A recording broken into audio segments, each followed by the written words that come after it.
All right, we've done a little bit of acid-base stuff. You did some of the reactions in the chemical reactions lab between acids and bases. We talked about the Arrhenius definition.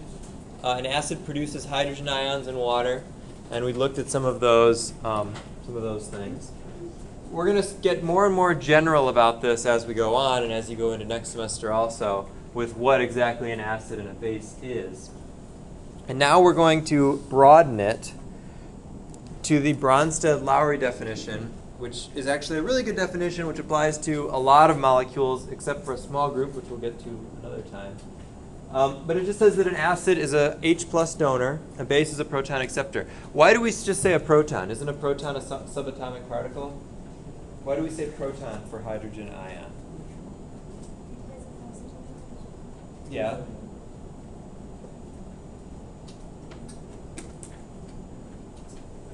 Are they the same? In atoms, hydrogen only has one. That's right. So if a hydrogen atom only has a proton and an electron, and you take the electron away, it is, in fact, only a proton. So when we write an H+ ion, we are literally talking about a proton. That's what an H+ ion is. Okay. So we'll talk about protons going back and forth rather than saying H+, and we'll talk about protonation or deprotonation, meaning adding a hydrogen or getting rid of a hydrogen in those ways. So, all right. So here are some acids and bases that you probably know about. We got some that you maybe used or not used. The ones in pink are weak. The ones in black are strong. We talked about what that means. It has nothing to do with corrosiveness or behavior. It has to do with how it dissociates in water, whether or not it dissociates fully. And the same thing with the bases. One slightly tricky one here is ammonia. Ammonia is NH3, and with all those hydrogens, it might at first appear to be something like an acid. But it's not. You can see the equation down here. In fact, ammonia reacts with water to accept a proton and become NH4+ ammonium and hydroxide in solution. So you dissolve ammonia in water, which is most ammonia that you've encountered. It's actually ammonium hydroxide at equilibrium. So when you do reactions between acids and bases, how do you know if, in fact, this is an acid and base reaction? How do you know? Remember, we're talking about classification of reactions so we can figure out what the products are going to be. If I give you two reactants like NaOH and HCl, okay, so you know those are common acids and bases. But how do you know what those products are going to be? How do you know that it's not a precipitation reaction or something else? There's a product of water. Yeah, that's the big key here, right? There's a product of water. And why? Why do we have to have a product of water?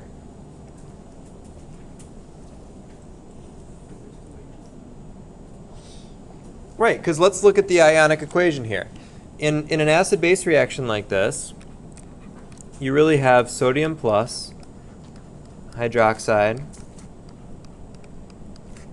H plus, and Cl minus. And then sodium ion, chloride ion, and water. So if we look at the net ionic equation, we cross off the sodiums and we cross off the chlorides, and in fact we have hydroxide plus hydrogen is water.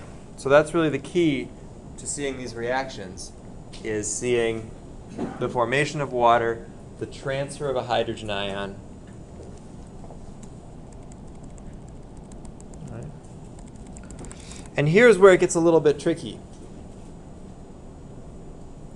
The reason it's not tricky is not really the right word. What happens when we have a weak acid? So you've got acetic acid and potassium hydroxide. Potassium hydroxide is a strong base, we know that. But acetic acid is a weak base.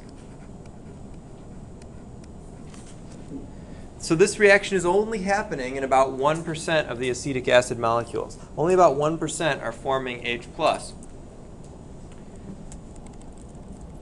But here's what happens. We know from the net ionic equation that the hydroxide and the hydrogen combine to form water. And once there's water, this reaction can't go backwards anymore.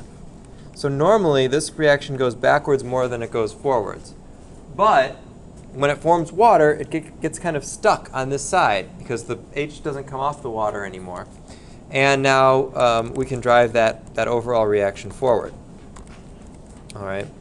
So we still, even though a weak acid only dissociates a little bit in water and only forms a little bit of H+, if it's in the presence of a base like hydroxide, we can assume that that reaction will go to completion. And in fact, it does. If you react acetic acid with some sort of hydroxide, you do indeed push the reaction forward, form water, do a neutralization reaction. It actually does happen.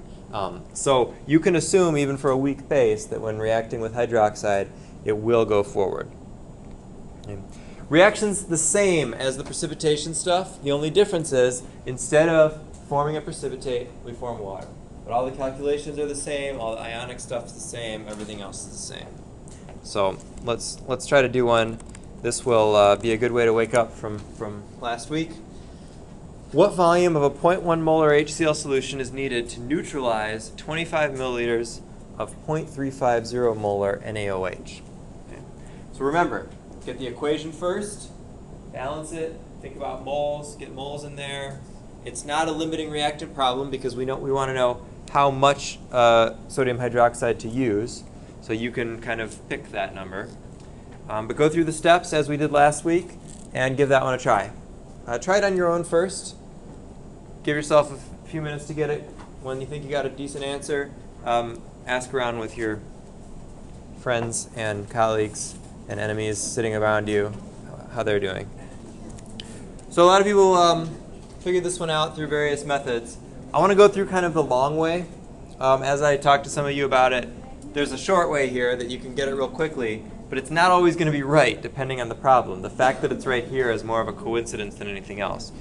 So let's go through it the full way. First we want to write the equation. HCl plus NaOH. We know that's an acid-base reaction, so we're going to get water and NaCl. Is it balanced? It is, right? So now we want to know how many moles, basically how many moles of HCl do we need? That's the first question. And we know we have a certain number of moles of NaOH. We can figure that out. So the moles of NaOH we can get by taking the molarity, which is 0.350 moles per liter, right? That's molar. And we can multiply that by the volume, which in this case is 0.025 liters.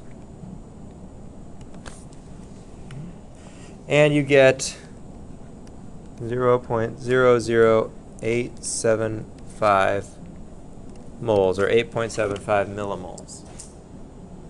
All right. So that's how many moles of sodium hydroxide we have. And the equation tells us that HCl reacts with that in a 1-to-1 fashion. Okay. So we need 1 HCl for every 1 NaOH, which means that we need the same number of moles of HCl. Okay. If we need that many moles, and we have this concentration, then we can calculate the volume that we need.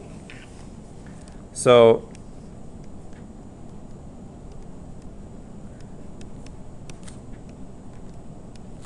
moles times, we'll flip this thing over, 0.100 moles per liter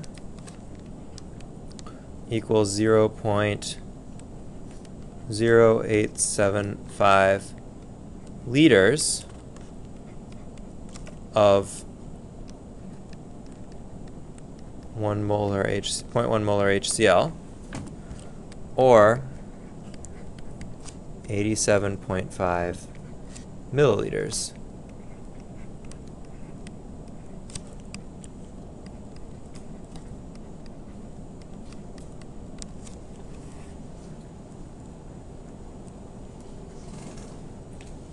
But if you was to the one ratio, we'll just multiply the 0.875 times 2, right? That's what it is. Right.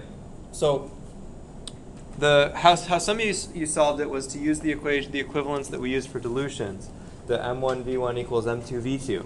And in this case, you were right because of the one-to-one equivalence. But that's not always going to be the case. So let's try the next one. But instead of nitric acid, let's do it with sulfuric acid. And we'll see how that can be different. Because now sulfuric acid can give you 2 hydrogens, so the balance is going to be a little bit different. So give that one a try. Same idea, same type of problem, although it's asking for the amount of water.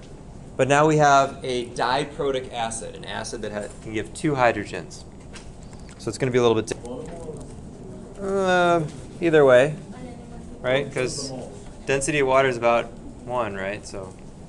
But no, amount generally refers to a quantity of either grams or milliliters, unless I specify moles.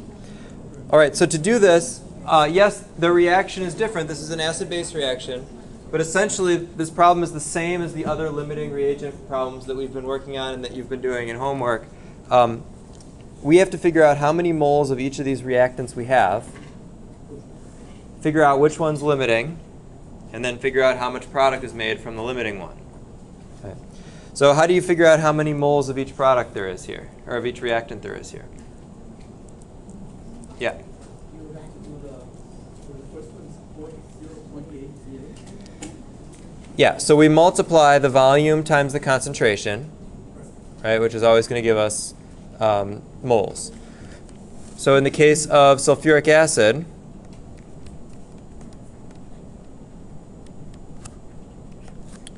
we've got 28 milliliters times 0.250 molar, which is moles per liter, equals how many moles? 0.0 All right, so we have 0.007 moles of sulfuric acid. Okay, we do the same thing for potassium hydroxide. We've got now 53 milliliters.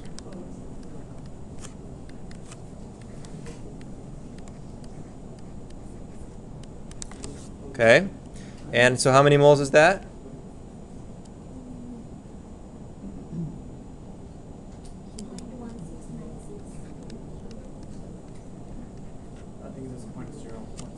Yeah, that makes more sense.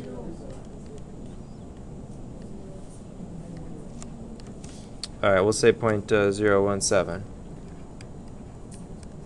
All right, now based on the equation, what's the limiting reactant here? How do you know? Because for one of them it's supposed to be 2 kOH. Right. And you have more than. Right, so it's supposed to be 1 to 2 based on the equation. That would be perfect stoichiometric ratio. 2 of these would be 0.014. So if we have 0.017, there's a little bit of extra potassium hydroxide. So this one's limiting, which means how many moles of water do we form? 0.14.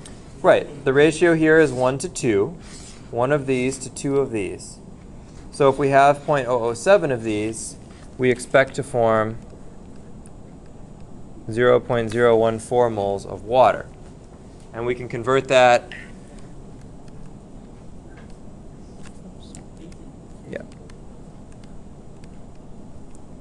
to grams and get, what does that come out to?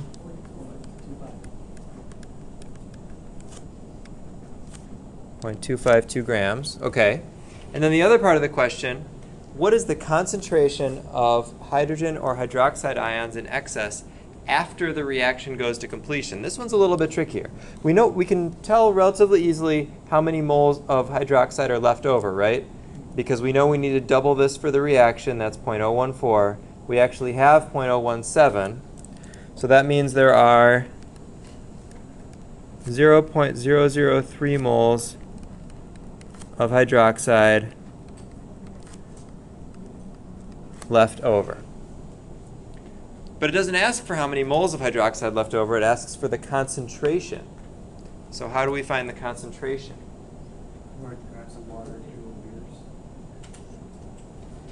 Actually, that's thinking a little bit too hard about it, because we still have all the water that we didn't account for up here also, right? So it's actually going to be just this total volume, which is 28 plus 53 milliliters.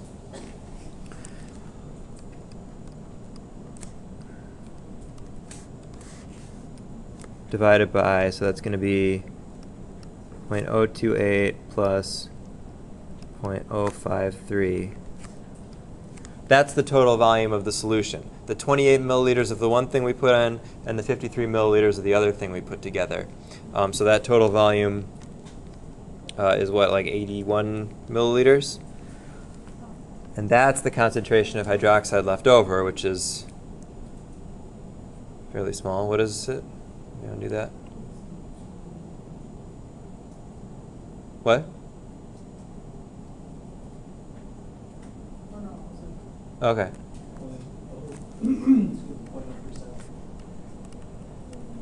And that's now a concentration, so that's molar hydroxide ion left over.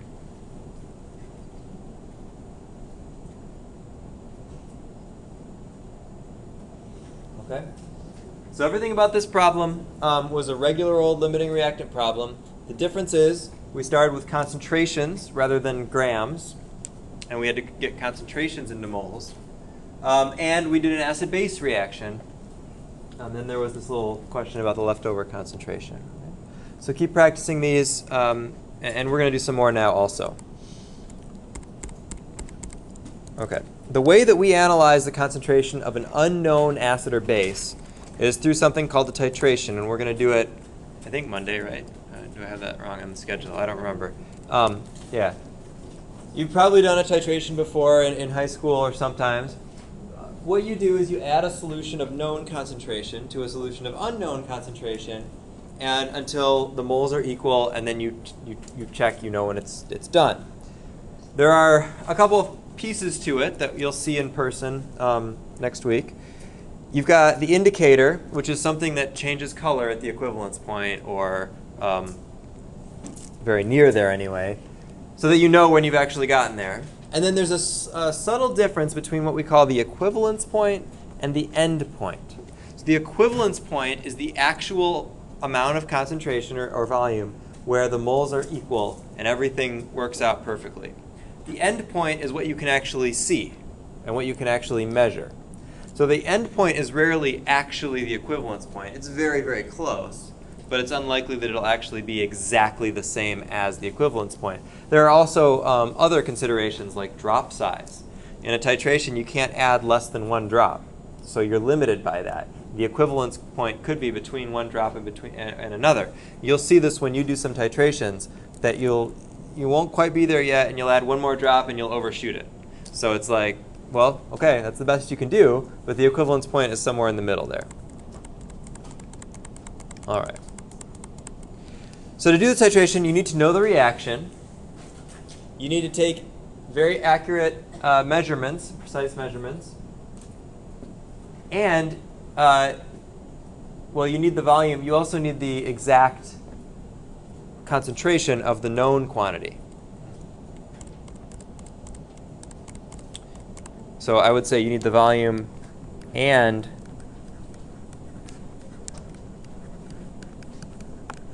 the concentration of the titrant. So the analyte is the thing you're analyzing, the unknown. The titrant is the thing you're adding that you do know. And here's what a titration looks like. And we're going to go through this calculation together. So you're going to standardize a sodium hydroxide solution, which means you figure out the concentration of exactly. You take a known sample of potassium hydrogen phthalate, KHP, which has one acidic hydrogen. So it's like H and then Kp minus. You can think about it that way. The student dissolves the KHP in distilled water, adds phenolphthalein as an indicator, which you'll use, and titrates the resulting solution with the sodium hydroxide to the phenolphthalein endpoint. So let's think about what's going on here a little bit. You've got a flask. That doesn't look like a flask. Try that again. That doesn't really either, but you get the idea. And here's our sample of potassium hydrogen phthalate. So we've got 1.3009 grams potassium hydrogen phthalate in some water. Does it matter how much water?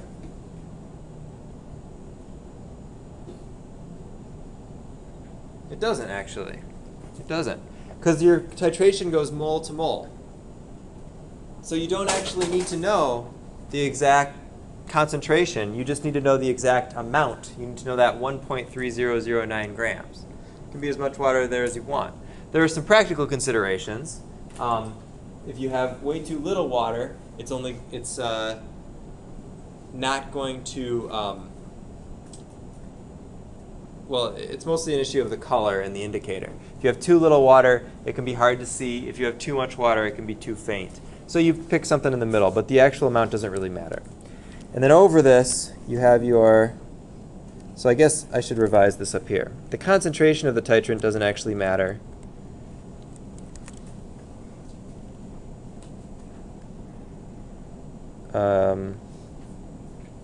Oh yes, it does. Yeah, sorry. the concentration of the analyte here is what doesn't matter. So you've got your thing with sodium hydroxide, and this is known, a known sodium hydroxide solution, which we say here is, whoops, no, that's the unknown. I'm sorry. Hold on. I gotta slow down here. This is the X molar unknown sodium hydroxide solution. Okay. And you're going to drip this in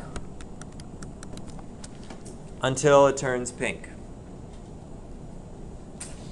Now we'll talk about this more on Monday, but proper titration technique is you first do a rough titration.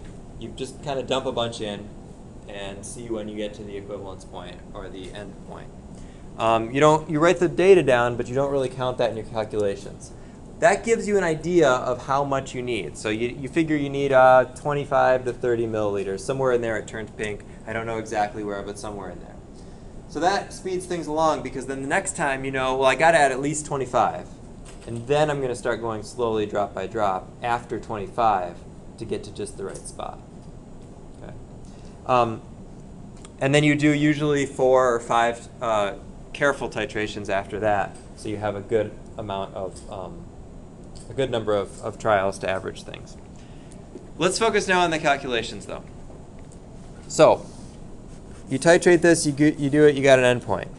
The difference between the final and initial burette readings indicates that 41.20 milliliters is required to react exactly with this much KHP. So that's what you find in a titration. How much of the unknown concentration of titrant, DNaOH, is reacts with exactly the 1.3009 grams of KHP. So let's figure out how we calculate this concentration. Okay. What we're basically saying, well, first, what do you think we have to find out first? What do we always find out first in these sorts of things? Moles, right? Everything's always moles. So we need to figure out how many moles of KHP we have in that 1.3009 grams. So we say 1.3009 grams KHP times, we're given the molecular weight here, so that's 204.22 grams in 1 mole. And that is 0.00637.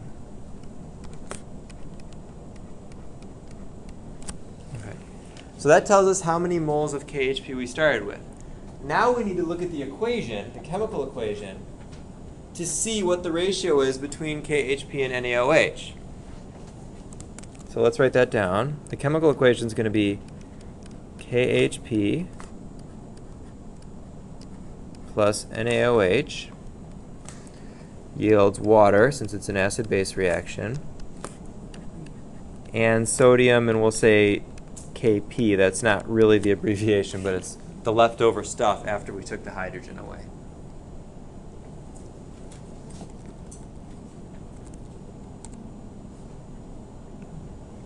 Now, is that equation balanced the way we've written it? Yes. Doesn't it say it dissolves the KHP in distilled water? Yes. So aren't we supposed to let this H2O, KHP H2O? Yeah, but we're reacting it with the sodium hydroxide in the burette. The reaction with water isn't, that's not part of the calculation here because we don't even know how much water it was dissolved in. And that's not really changing its identity. That's simply dissolving it. It's just the formula is going to be equals like. Yeah. Yeah. Okay, so this is balanced the way it is, yeah? Do you agree? All right. Which means that there's a 1-to-1 ratio between the KHP and the NaOH. And as you practice these problems and do them, you'll start to realize that you can kind of get this right away without doing the whole equation. That if the base has 1 OH and the acid has 1 H, they're always going to be molar equivalent 1-to-1.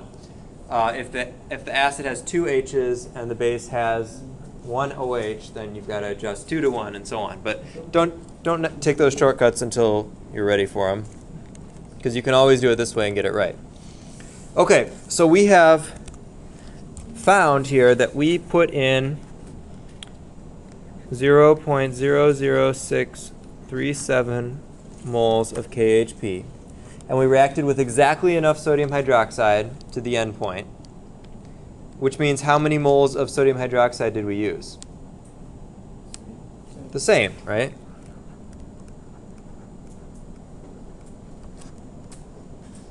So we must have used exactly the same number of moles of sodium hydroxide, so they react exactly 1-to-1. All right.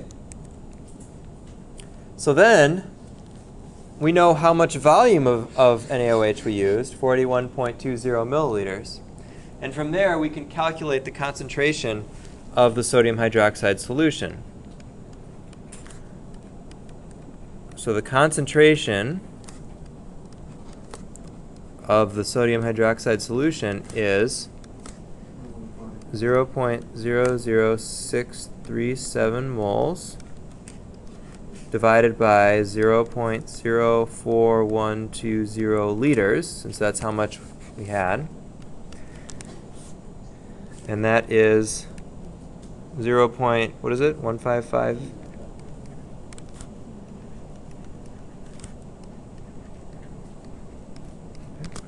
So we've found the concentration now of that unknown sodium hydroxide solution.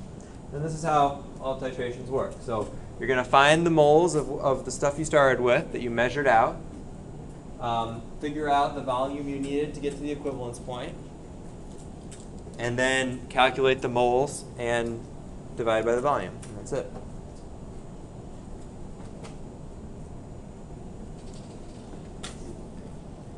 All right. So you'll get to do that a little bit in your pre-lab also. Next class of reactions. Last one we're going to talk about. That might not be true. We're doing gas-forming reactions too? No. It is true. Okay. Oxidation and reduction reactions.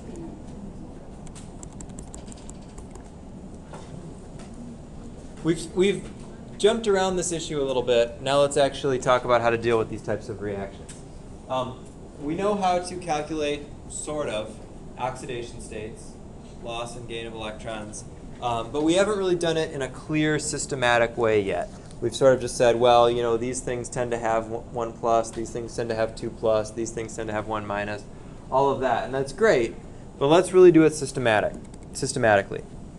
So if something like sodium metal and chlorine gas react, they're going to become NaCl, an ionic compound. But what's really happening there is sodium is losing an electron and chlorine is gaining an electron. And that's what's known as an oxidation reduction or redox reaction. Okay. It's a reaction where we don't form a precipitate necessarily. We don't form water necessarily. There aren't these clear markers of what's driving it forward. But what does happen is electrons change hands. Electrons go from one atom to another. And if that happens, we have a redox reaction. So take a look at this one here. Combustion of methane. You got methane and oxygen resulting in carbon dioxide and water. That's not clear, that doesn't clearly fit into one of those other categories. You don't have precipitates. This isn't even an aqueous reaction. So what's going on here is we're actually changing oxidation state. And to figure this out, we need to know what's the oxidation state of carbon, what's the oxidation state of oxygen, and then how do they change in the course of the reaction. So we're not going to do that just yet. We're going to come back to it. But let's go through some ways to actually figure this out. First of all, oxidation states are not charges. Okay? We call them charges, and this is sort of confusing, but the little number we put up there above the atom is an oxidation state. It's not necessarily a charge. A charge is an electrical quantity, if those of you who've taken physics. Something like a cobalt 6+ ion actually doesn't have a charge of 6 positive charges. It doesn't have a charge of that great magnitude. But what it does is it's missing 6 electrons. So it's really electronic bookkeeping. We're saying, does this thing have too many electrons or too few electrons, or what's going on with the electrons in this atom? Okay. And for ionic compounds, it's relatively easy. For covalent compounds, it can be a little trickier. So what you do is you split the electrons evenly on the bonds. If you have 2 identical atoms, that's easy enough. They're identical, they split. If for covalent bonds between 2 dissimilar atoms, the electrons go to the atom with the stronger attractor for the electron. How do we know what's a stronger attractor for an electron? That's right. We look over to the upper right of the periodic table. So as you go to the right and up, the attractiveness of electrons also goes up. So fluorine is the strongest attractor of electrons. If we go down, something like cesium, barium, francium, that area is the least attractive to electrons. So here's how you do it. In something like water, right? We know water. What attracts electrons more, oxygen or hydrogen? Oxygen. Another way to remember this is think about the ions you know, and think about, well, does oxygen usually have a positive charge or a negative charge? Usually has a negative charge, right? So that must mean that it probably attracts electrons more. So we're going to split this. And where are the electrons going to go? Are they going to go to oxygen or to hydrogen in each bond? Oxygen. So that leaves us with oxygen with 2 extra electrons, and each hydrogen is missing an electron. And that's how we find the oxidation state of a covalent molecule like this. So we say oxygen is in the 2- oxidation state, and hydrogen is in the +1 or 1+ oxidation state.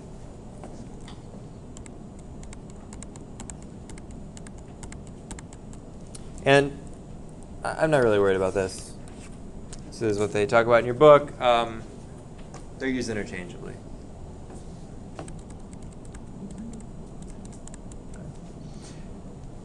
So here are some more general rules about oxidation states. Okay.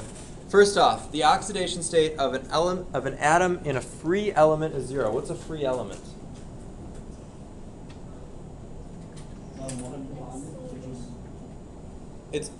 Actually it can be bonded, but there's only one type of atom present. It's only an element. It's not a compound. So that's things like solid sodium, right? A hunk of sodium is only made up of sodium atoms, so that oxidation state is 0. Diatomics, like chlorine, only made up of chlorine, again, Oxidation state of 0. They can actually be bigger too. Elemental sulfur exists as a ring of 8 sulfurs bonded together. But only sulfur, oxidation state is 0. Okay? So that's the first rule. Second, the oxidation state of a monoatomic ion is equal to its charge. That's fairly straightforward also. If you have a single ion like sodium plus, its charge and its oxidation state are actually the same. They're both 1 plus. That'll rarely become an issue for us. And then also, probably obvious, the sum of the oxidation states of all atoms in a neutral molecule is 0, and an ion has to equal the charge. So if you have something like H2O, the sum of all the oxidation states has to equal 0 because H2O doesn't have an overall charge. So you've got 2 H pluses and 1 O2 minus. That's 2 plus and 2 minus. That equals 0.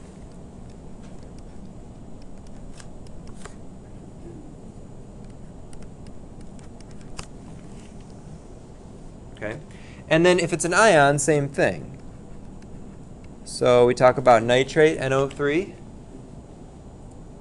All the charges, all the oxidation states have to add up to minus. Let's look at NO3. If we break all those up, assuming the nitrogen's in the middle, which it is, and the oxygens are around it, do you think the oxygens are or the electrons are more likely to go to the oxygen or the nitrogen? Well, look at your periodic table. We go to the right? So oxygen takes them over nitrogen. So that means that in NO3 minus, we have 3 oxygen atoms that are all 2 minus. And then what must the charge on, or the oxidation state on nitrogen be? 5, right? So nitrogen has to be plus 5 because we need 1 minus overall. So we've got minus 6 plus 5 is minus 1 overall.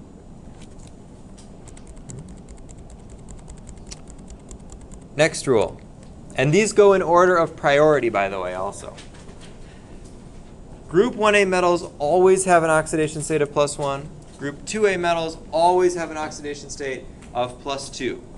Okay? You can always count on that. We've talked about that before when we looked at naming. That's always going to be the case. There are very specialized compounds where that's not the case. And certainly in their elemental form that's not the case, as we just talked about. But when they're in a compound, you can always count on that. All right? So that's the thing you want to check first. Then, if you can't figure it out from those, yeah. So rule number 1 was the oxidation state of nitrogen in a free element is 0. Right. And now, since it's in a group A1, and it's plus 1. Yeah, so what we should really say here is ions. When they're in a compound, when they're not by themselves, they always are 1 plus or 2 plus, depending on the group. When they're by themselves, then yes, they're still 0, because that's the first priority rule. And if you can't figure it out from there, then you go with this chart, which is also in order.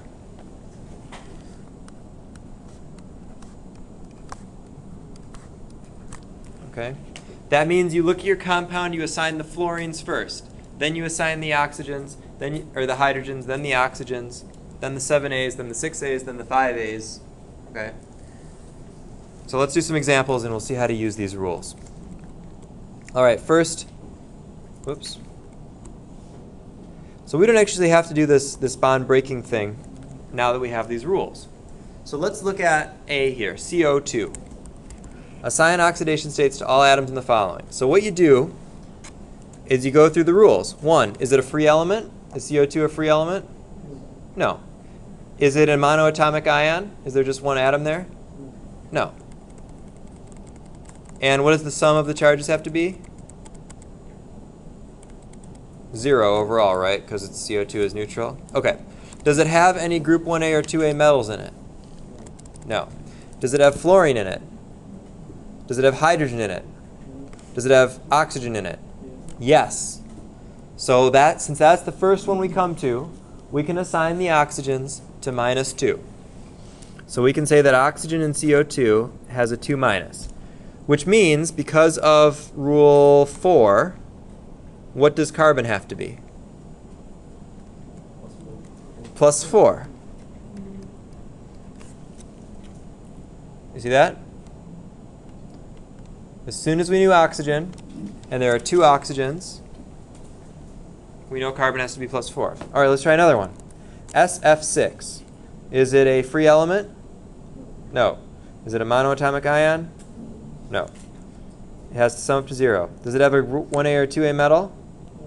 Does it have fluorine? Yes. So the fluorine's assigned to -1. Okay. And then what must sulfur be? Plus 6. Okay. That's how this hierarchy of these rules work. Because if we didn't see that fluorine, we'd get down here and say, oh, group 6A, sulfur must be -2. But that's not true in this case because we got to do the fluorine first because those rules are in order. All right, and then nitrate we did with the bond rule before, but that one's a little bit tougher to follow. Let's do it with these rules that are very clear now. So it's not a free element, obviously. It's not a free ion. It is not neutral. It has to add up to -1. It doesn't have any group 1A or 2A metals. So what's the first thing we assign here? The oxygen. And the oxygen then must be -2. And then the nitrogen must be plus 5 because we have to add up to -1 overall. Okay? And then there are some slightly silly ones. So,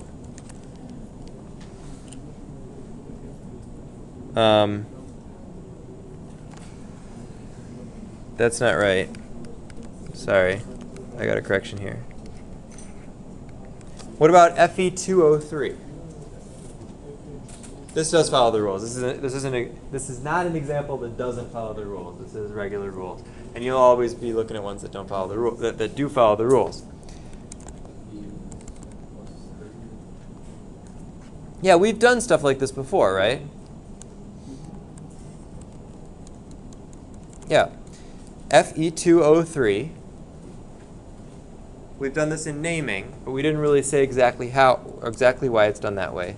So we assign the oxygen first as -2, and then the iron must be +3 for it to balance out. So that's how we were able to name them, by saying iron 3 oxide. The difference now is we can assign oxidation states in more types of compounds than we could have back then when we were just talking about the names. So how do you know if you have an oxidation-reduction reaction? Well, you have to figure out the oxidation states for the various atoms in your reaction. And if something increases in oxidation state, meaning gets more positive, and something decreases in oxidation state, that is, gains more electrons, this becomes more negative, then we've got a redox reaction. So let's look back at this reaction that we had used before. We've got methane and oxygen, right, forming carbon dioxide and water. So in methane, what's the oxidation state of carbon and hydrogen?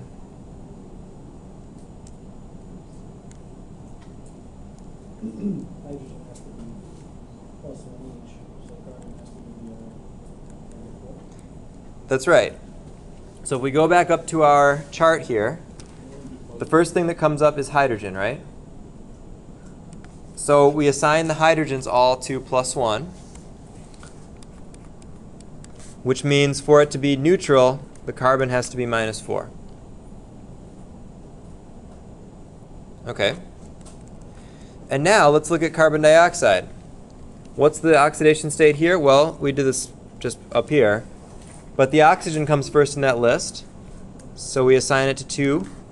And we assign the carbon to +4.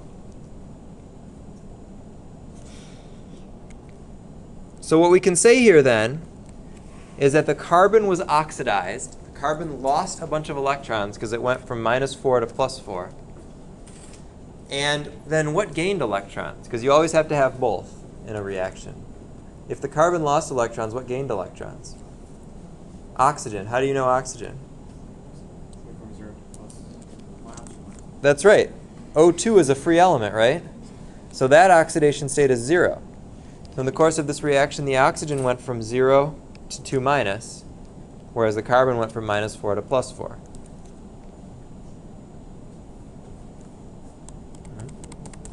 And in fact, we're not going to go through this now. This is I think, a next semester thing. Yeah.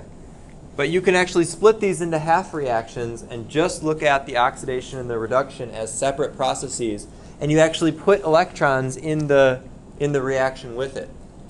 So methane becomes carbon dioxide plus 8 electrons. Oxygen gains those electrons and becomes CO2. Of course, these aren't balanced, but there are various things you can do to play with them that you'll get into later. All right. The other confusing thing that you need to be able to note is which thing is oxidized and which thing is reduced. So I used those terms a bit. Now you can use those terms too. Oxidation is a loss of electrons. Reduction is a gain of electrons. There are various fun little things that people come up with to help you remember that, like oil rig. Oxidation is loss, reduction is gain. There are a bunch of them out there. Pick one you like, or just remember it. So if I gave you a reaction like this, like the reaction of sodium and chlorine, I could ask you which element is oxidized, and you'd say sodium because it goes from 0 to +1. It lost electrons. I could ask you which is reduced. Chlorine is reduced because it goes from 0 to -1. And then it gets really confusing because the thing that's reduced is known as the oxidizing agent or the oxidizer. And the thing that's oxidized is the reducing agent. So you've got some flipped terminology then. The thing that's doing the oxidizing is the thing that's accepting the electrons, and it's oxidizing something else. So that's always confusing. Whatever you need to do to get that straight in your head, some people probably never do, I don't know. But it is confusing. But if you see something like a warning sign on a chemical or on a big truck that says caution oxidizer, nitric acid is an example of that. Perchlorate salts are caution, they're oxidizers. Well, what that means is that they contain atoms in high oxidation states that can very easily take electrons and get reduced. So they oxidize things by taking their electrons. So, to review, this reaction that we looked at the very beginning, what is oxidized in this reaction? What element is oxidized? This one, sorry, this one. Carbon. Carbon is oxidized, going from -8, or I'm sorry, -4 to +4. And oxygen is reduced, going from 0 to -2. So then what is the oxidizing reagent or oxidizing agent? Oxygen is the oxidizer, and carbon is the reducer, or the reducing agent. And in fact, that's where the term oxidation comes from. The first observed oxidation processes were all involving oxygen, the addition of oxygen. And so as oxygen got reduced, it would oxidize things, and so oxygen is usually the oxidizing agent in reactions that it is present in. All right, and then finally, we'll take a break after this, and we'll come back and talk about gases. When powdered aluminum metal is mixed with pulverized iodine crystals, and you add a drop of water just to help it go, you get a bunch of energy, purple smoke, flames, all kinds of fun stuff. And here's the equation. So I want you to identify the atoms that are oxidized and reduced, and specify the oxidizing and reducing agents. Now to do this, you're going to have to find the oxidation states of each element and or each ion, and piece that together based on the rules we just talked about. We give that a try. On the left side of the equation, what are the oxidation states? 0 and 0. Those are free elements with no other things in the compound, so they must both be 0. Then what about on the right? How do you figure that one out? Yeah, if we go back to those rules, the thing to assign first is iodine in group 7A as -1.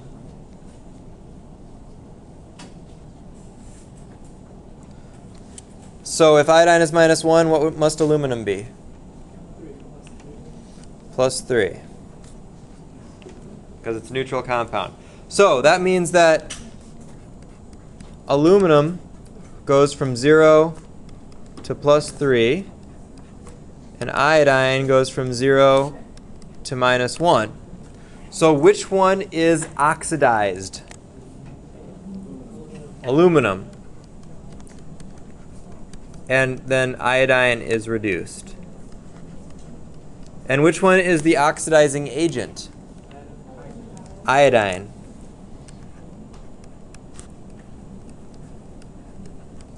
And that means that aluminum is the reducing agent. Okay, so now you know about a bunch of different kinds of reactions, from precipitation reactions to acid-base reactions to oxidation-reduction reactions. And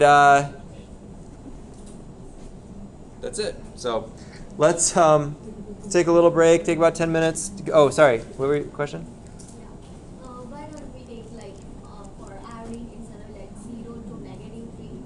Because by taking -1, we don't have balance the charge over there. That's right, but if you take them all over, you've got 3 I2s going to 2 I3s that are -1. So it's actually more complicated than that. What we're looking at is each individual inside the compound, each individual atom's charge, not the overall negative or positive of the compound. So we don't have to count the atoms of that. Right, the coefficients don't matter here. So it's just the elements in the compound. All right, take 10 minutes. We'll come back and talk about gases.